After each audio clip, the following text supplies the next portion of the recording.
নবী সাল্লাল্লাহু আলাইহি ওয়াসাল্লাম এশার নামাজ পড়েছেন। কিসের নামাজ?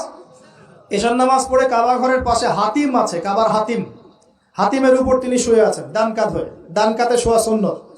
ডান কাতে শুয়ে আছেন, তন্দ্রা ভাব, পরিপূর্ণ ঘুম আসে নাই। নবীদের কিন্তু ঘুম নাই। নবীদের ঘুমটাও কিন্তু, নবীদের ঘুমের মধ্যে যা আসে আল্লাহর পক্ষ থেকে সেটা ওহী। নবীদের দেহ ঘুমায়, অন্তর কিন্তু ঘুমায় না, মনে রাখবেন। নবীদের কি ঘুমায় না? কলব, অন্তর কিন্তু ঘুমায় না, মনে রাখবেন। এবার তিনি শুয়ে আছেন, হঠাৎ দুইজন ফেরেশতা আসলেন। কয়জন ভাই? একজন জিবরাইল আলাইহিস সালাম, একজন মিকাইল আলাইহিস সালাম। এসে নবী সাল্লাল্লাহু আলাইহি ওয়াসাল্লামকে আস্তে করে জাগিয়ে দিলেন। জাগিয়ে নবী সাল্লাল্লাহু আলাইহি ওয়াসাল্লামকে হাত ধরে নিয়ে যাচ্ছেন। কোথায়? পাশে জমজম কূপের পাশে। পাশে জমজম কূপ আছে, দেখেছিলেন না? যারা হজ উমরা করে আসছেন হয়তো দেখতে পারবেন। এই জমজম আগের মতো তো আর নাই, একটা আইডিয়া পাবেন আর কি। জমজম কূপের পাশে নিয়ে গিয়ে নবী সাল্লাল্লাহু আলাইহি ওয়াসাল্লামকে আবার আস্তে করে শুইয়ে দেওয়া হলো। এই যে পুরো ঘটনাগুলো ঘটে যাচ্ছে না, এগুলো কিন্তু মুহূর্তে ঘটে যাচ্ছে।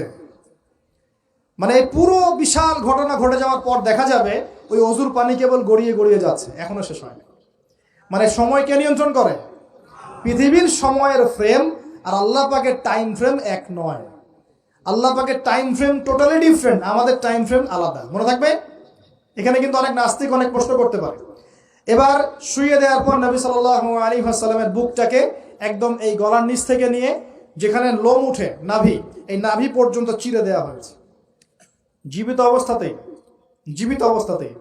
এবার তার হার্ট, কলিজাটাকে বের করা হয়েছে।